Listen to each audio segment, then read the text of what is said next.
Oi, pessoal! Estou recebendo no nosso bate-papo o Estevão de Melo Marcondes Luz e o Matheus Lourenço Pupim. Fique ligado, está iniciando o bate-papo com Meg.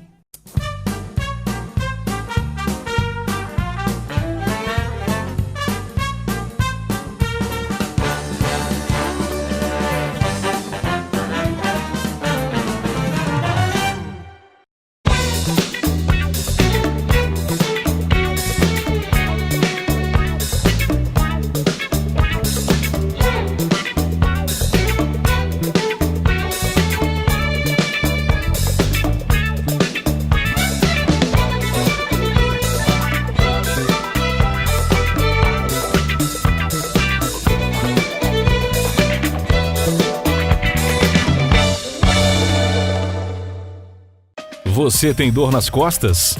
No quadril? Ou nos joelhos? No ITC Vertebral e no Instituto Trata, personalizamos o tratamento para as dores de cada paciente, oferecendo o que há de melhor na fisioterapia praticada nos principais centros de reabilitação do mundo, trazendo inovação, alta tecnologia, eficiência, menos dor e mais movimento com qualidade de vida. Agende uma consulta.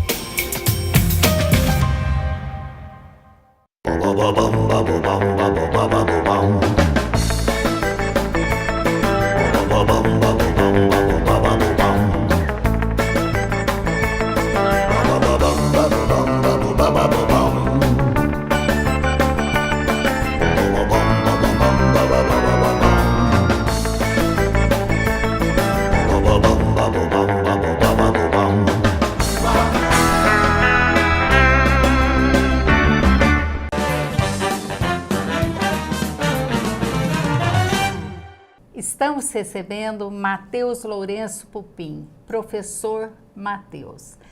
Professor Matheus tem 37 anos, é casado, ele é educador físico, acupunturista, terapeuta em constelação familiar sistêmica e palestrante. Seja bem-vindo, Matheus. Obrigado, Meg. Matheus, o que é constelação sistêmica? É um assunto bem interessante, eu sei, mas eu acho que você pode explicar melhor sobre isso. A constelação sistêmica, ela trabalha com todos os tipos de sistema. Ela foi desenvolvida pelo Bert Hellinger, que ele é um alemão, que inclusive está vivo ainda, ele tem 91 anos de idade hoje.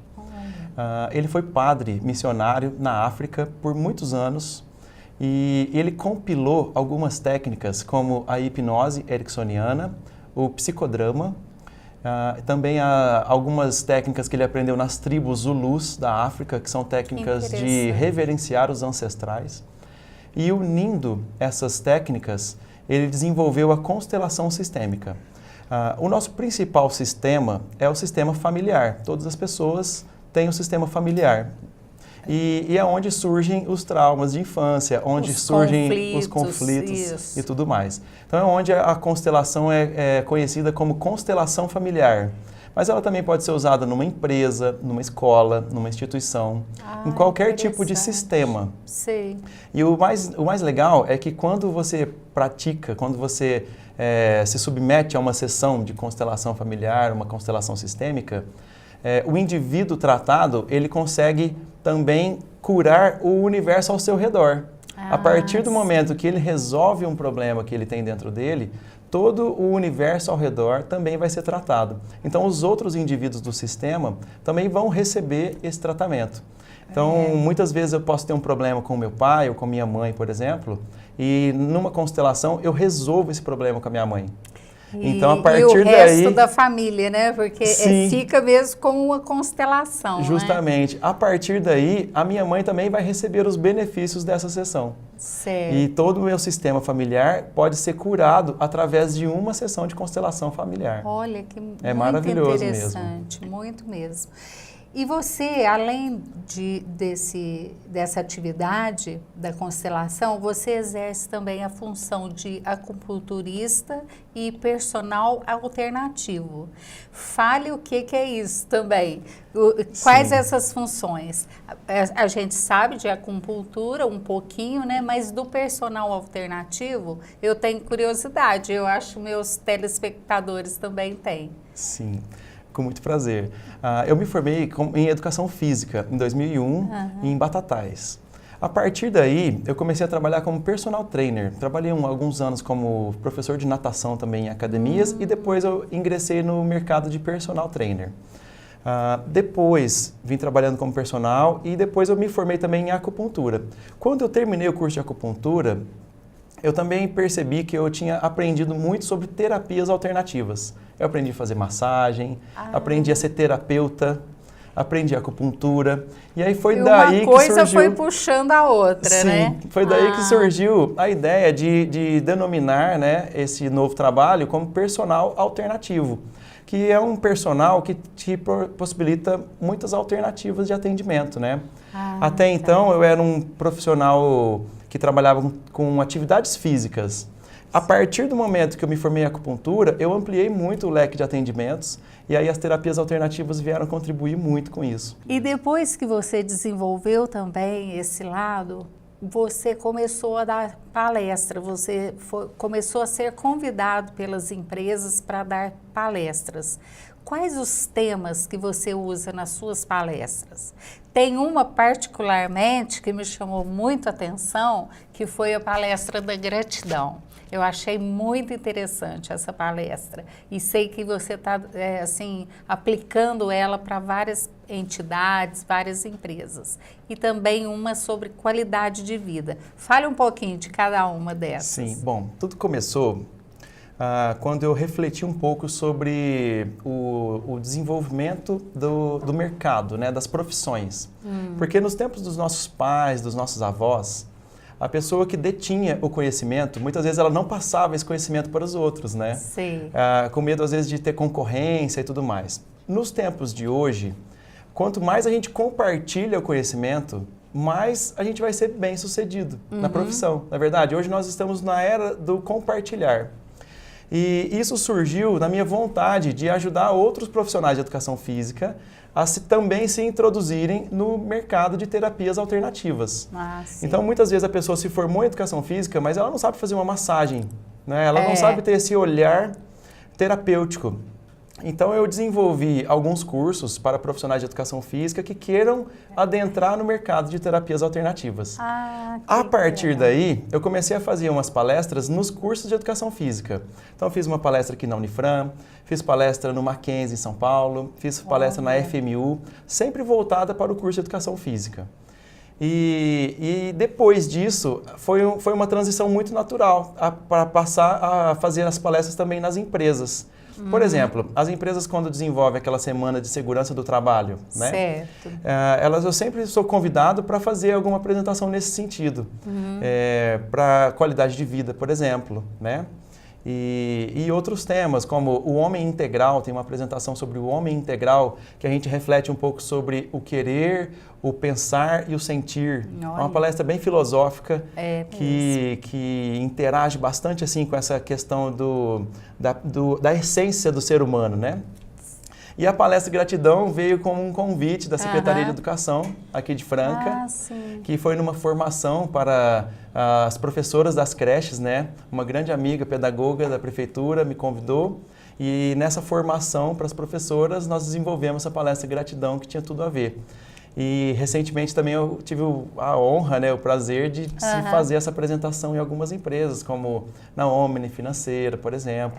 E nas cidades da região, sim, parece que Cristais você está fazendo, Ribeirão Corrente. Né? Olha! Nossa, a receptividade foi incrível, né? Porque lá foi com a terceira idade. Então, num programa Saúde da Família, né, que tem um encontro mensal com a terceira idade e tudo mais. Então, foi muito legal, porque tem tudo a ver você agradecer pela vida, né, agradecer pelos conhecimentos da vida. Agradecer por tudo, né, isso da mesmo. vida. Você também está com outros projetos, eu sei. Além dessas palestras, desses temas, você está desenvolvendo, parece que um curso sobre massagem. Sim. Fala sobre esse curso que eu também achei muito interessante, porque são massagens de casais, né? Entre Sim. casais, não é isso? Esse curso é maravilhoso. Para aqueles casais que querem aumentar o romantismo na relação, para aqueles casais que querem apimentar a relação e também para aqueles casais que querem salvar a relação, né? Na maioria das vezes, as mulheres gostam de receber a massagem e muitas vezes os maridos não sabem fazer a massagem. É verdade. Né? Então esse curso vai ser um curso feito individualmente por casal, lá na minha clínica, que tem um ambiente próprio, tem a maca, né, na altura certa. Então vai ser um curso personalizado mesmo, né, para cada casal. O curso vai ter 12 horas, 12 horas aulas, né? Que vai ser divididas Não tem como não aprender, não, né? A pessoa vai aprender a fazer. Aprender. Sim. E o mais legal é que o marido vai aprender a fazer a massagem na esposa, né? Para que fique bom para ela. Isso. E a esposa vai aprender a fazer a massagem no marido, para que fique bom para ele. Né, com a pressão com a pressão certa, nos lugares certos, né? O curso vai ser desenvolvido em 4 aulas de 3 horas, que pode ser feito num final de semana, sábado, domingo, de manhã e à tarde, ou então essas 4 aulas de 3 horas ao longo da semana, né, agendadas ao longo da semana. Ótimo. Tá? Matheus, foi muito bom falar com você. Obrigada pela sua presença no nosso bate-papo. Eu que agradeço. E o espaço está aberto para você convidar as pessoas a irem até a sua clínica, tanto para fazer acupuntura como para fazer esse curso e além do personal alternativo, né, que você tem também dentro da sua clínica. Sim. Fique à vontade. Obrigado, Meg. Bom, estão todos convidados. Este curso é maravilhoso, está um curso muito bem montado para os casais que querem aprimorar um pouco mais e aprofundar nas relações um do outro. E podem me procurar no Facebook Personal Alternativo ou então na minha página também, personalalternativo.com.br. Eu teria o maior prazer em recebê-los e os primeiros casais que procurarem com certeza vão ter um preço muito especial e a gente combina do jeito que ficar melhor para vocês, tá bom? Obrigado. Obrigado. Vocês vão ter o endereço e o telefone do Matheus na nossa tela e para vocês entrarem em contato. Muito obrigada, viu, Matheus? Eu que agradeço, foi um prazer.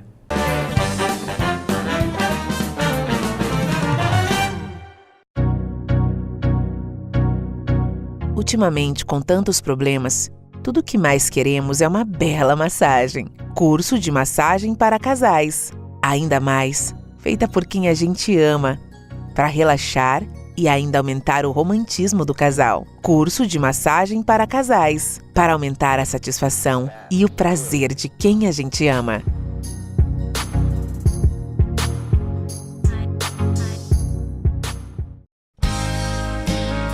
Acreditamos que o brilho que faz o mundo girar está no sorriso de cada um. E para expandir esse poder transformador, oferecemos em nossa clínica uma enorme variedade de soluções odontológicas. Mais do que proporcionar um atendimento qualificado com produtos certificados, temos como objetivo a segurança e o conforto em todas as etapas de nossos serviços. Assim é o IOF, Instituto Odontológico de Franca. Agende sua avaliação.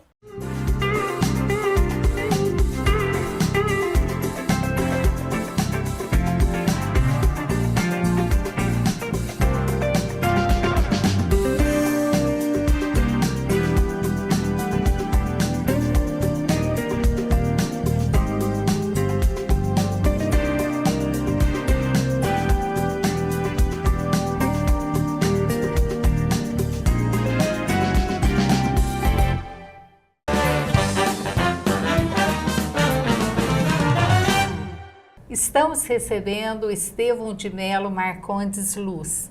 O Estevão é doutor em História e Cultura Social pela Unesp, é casado, tem 37 anos e tem uma filhinha, a Tereza, né? É isso aí, Meg. Estevão. É isso mesmo. E você, além de doutor, você também é pesquisador do grupo Historiar e autor de vários artigos publicados em revistas especializadas. Isso. Palestrante, professor e escritor agora. Agora pari um filho aqui, né? Tem a filhinha e agora veio o filho. Estevão, seja muito bem-vindo. Muito obrigado, Meg. Então, eu convidei você porque, particularmente, eu amo história e principalmente história do Brasil. Quando eu tomei conhecimento do seu livro, Incendiárias Folhas, me chamou muito a atenção. E eu falei, eu vou convidar o Estevão porque eu quero que ele conte um pouco da história do livro e um pouco da história do Brasil, das suas pesquisas e tudo mais. Ah, que legal. O que te fez despertar dentro dessa história para você escrever o livro, Estevão? Olha, Meg, esse livro, ele é fruto da minha tese de doutorado em História, né? Defendida aqui na Unesp de Franca no ano passado, 2016. E esse tema específico, para trabalhar com a trajetória desse padre, o padre Antônio José Ribeiro Bering, eu tive contato com ele, primeiramente, nas minhas pesquisas de mestrado. O mestrado eu fiz aqui também na Unesp de Franca. Trabalhei com a trajetória de um outro padre, que também foi político, se chamava Cônego Hermógenes Brunswick. Foi o famoso padre do desemboque ali da Serra da Canastra. Ah, sei, da nossa região aqui de Minas Gerais. Isso. E trabalhei com a trajetória do Cônego. E durante as pesquisas, a realização dessas pesquisas para estudar a trajetória dele, conhecer, eu fui tomando contato com essa outra figura, esse outro personagem, que é o padre Bering, né? E então, ao longo dessa pesquisa, fui cada vez mais me interessando por essa figura, vendo que ele era uma figura super curiosa, um padre super inteligente, uma figura super articulada. E foi o que me levou a mergulhar assim de cabeça na trajetória dele, para que a trajetória dele pudesse me explicar um pouco mais da história do Brasil, da história desse período, né? Então aqui nesse livro eu tenho História do Brasil Império, trabalho com história política, história dos conceitos um pouco, e com a história da imprensa brasileira também. E a gente sabe que a igreja sempre teve um papel muito importante, né, na nossa história. Sim. E esses padres estavam envolvidos politicamente, né, em todas as regiões, e foi aí que foi desenvolvendo muita coisa com relação à história mesmo, até dos jornais, né, como você tem dentro do livro. Eu achei muito interessante, você tem jornais aí desde 1890. Mais cedo, jornais de 1820, olha 8, eu trabalhei com os jornais de 1829, eu voltei um pouco atrás, até 1825 mais ou menos, até a década de 1850. O padre que eu pesquiso aqui, o padre Bering, ele fundou pessoalmente 3 jornais. E trabalhei com vários outros jornais, que inclusive alguns deles, os principais, estão aqui na capa do livro. Dá licença, eu vou até mostrar para o pessoal, porque no final do livro aqui, ele mostra vários jornais da época, e foi muito interessante rever isso tudo. Isso aqui é a história do Brasil, gente. Olha que máximo. Eu acho, sabe, fantástico esse tipo de coisa. E a importância desse padre, especificamente na história do Brasil, a âmbito nacional, o que você achou dele? É interessante o seguinte, Meg, esse padre, na verdade ele fazia parte de um conjunto de pessoas que, na verdade a gente tem que pensar o contexto do Brasil nesse momento para pensar a importância desses personagens, né? O Brasil era um país recém-independente em 1828, a partir de 1822, e o período que eu pego, 28 até a década de 1850, é um período muito curioso, porque o Brasil recém-independente era um país que estava se construindo, né?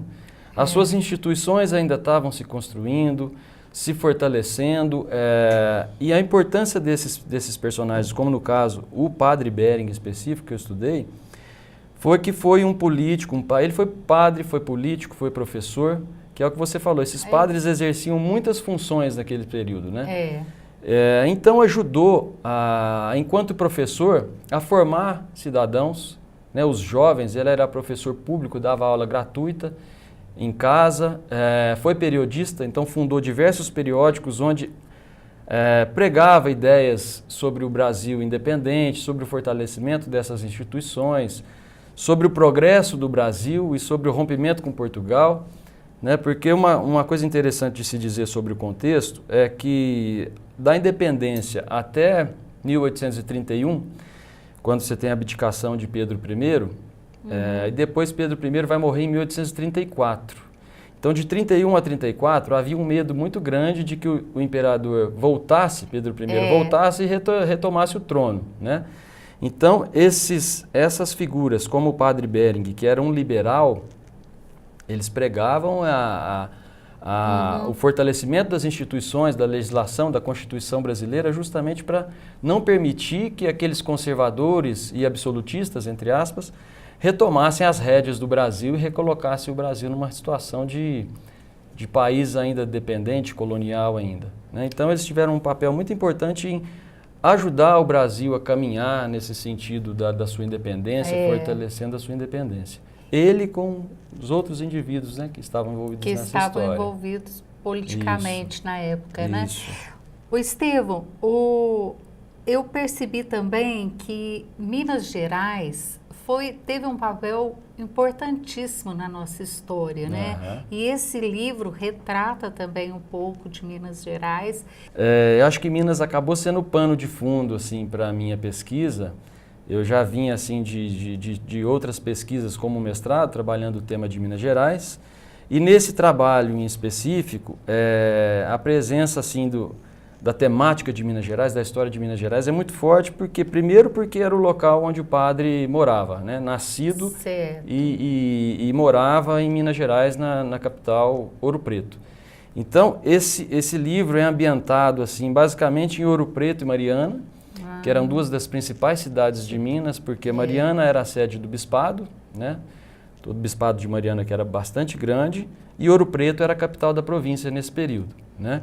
Então, os dois primeiros capítulos, 2 capítulos e meio, mais ou menos, eles se passam basicamente ali. O conflito dele com o bispo, a expulsão dele do seminário de Mariana por conta das ideias políticas liberais dele, os confrontos entre brasileiros e portugueses que se davam ali nesse cenário local e regional, e os outros 2 capítulos finais, o capítulo 4 e 5, aliás, um pedaço do 3º capítulo também, e que eu parto mais assim para estudar as questões do Império em si, porque foi quando esse padre se tornou deputado geral. Ele foi deputado provincial, que seria um deputado estadual hoje, e deputado geral, que seria hoje um deputado federal, né? Olha que interessante, E aí eu parto daí, junto com ele, eu parto para a corte, o Rio de Janeiro, para estudar a atuação dele na Assembleia Geral, na Câmara dos Deputados. E as outras províncias também, de alguma forma, aparecem muito, porque ele, enquanto periodista, ele trocava muitos jornais. Então, nos jornais dele, os temas que aconteciam na Bahia, em São Paulo, na província de Pernambuco, enfim, em outras regiões do Império, eles acabavam aparecendo nas folhas, nos jornais dele, né? E eram ali analisados, obviamente, com uma opinião dirigida, né, dentro do liberalismo dele, das crenças políticas e filosóficas dele. Esses temas acabavam aparecendo, então, nos jornais e sendo analisados ali. Então, mas o livro, de fato, começa ali em Mariana, em Ouro Preto, e daí ele vai partindo para essa análise assim, mais ampla um pouco sobre o Brasil Império. Pessoal, compre o livro, é muito bom de ler, é gostoso saber da nossa história. Tá aí. Sim. O telefone do Estevão, o seu endereço vai estar na nossa telinha, porque se o pessoal quiser comprar, vai te procurar, não é? Esse livro ele vai estar disponível, Meg. A editora Prismas é uma editora de Curitiba. ele já está disponível no site da editora, já pode ser comprado pelo site e vai ser distribuído para as redes de livrarias do país. Saraiva, Cultura, essas livrarias todas vão receber. Mas eu tenho exemplares também para aquelas pessoas que estão em Franca ou na região que se interessarem, podem pegar comigo. Esse aqui é meu. Esse é seu, está autografado. Muito obrigada, viu? Obrigado, Meg. Eu queria agradecer aqui, fazer alguns agradecimentos técnicos. Fica à vontade. A você, a sua equipe, pelo convite aqui e pela oportunidade de falar do meu livro aqui. E eu queria agradecer também, essa pesquisa, ela contou com o financiamento da CAPES, via governo federal, né, que foi um financiamento de uma bolsa de doutorado concedida pela CAPES aqui para a universidade, que eu usufruí. Agradecer também ao programa de pós-graduação em História da Unesp, um curso de excelência e que foi onde eu me formei. A minha orientadora, que foi uma grande parceira nesse projeto aqui, a professora Márcia Naxara. E agradecer também a editora Prismas, que fez esse trabalho aqui magnífico, editorial, um projeto gráfico super moderno, bacana. Então, e quando tiver outros, a gente volta. Aqui. Tá bom? A gente volta. Muito obrigada. Obrigado.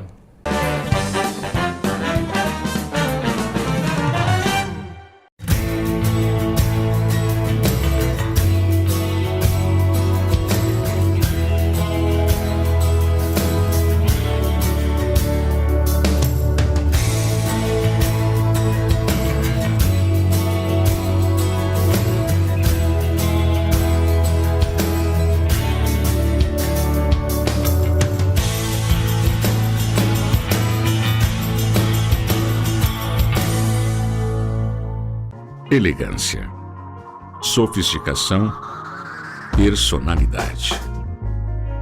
Ao entrar na Vila Rica, você sente muito mais do que aconchego. É possível sentir-se em casa, desfrutando de um ambiente agradável, com requinte e cuidado, num universo à parte, que mescla com delicadeza o clássico e o contemporâneo. Existe algo ainda maior, algo ainda mais rico, além do comum. Existe Vila Rica.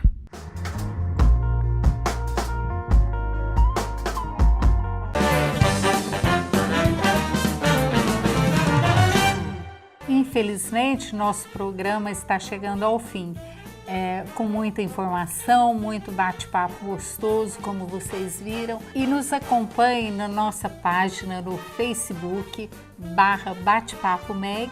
E até a próxima semana. Tchau!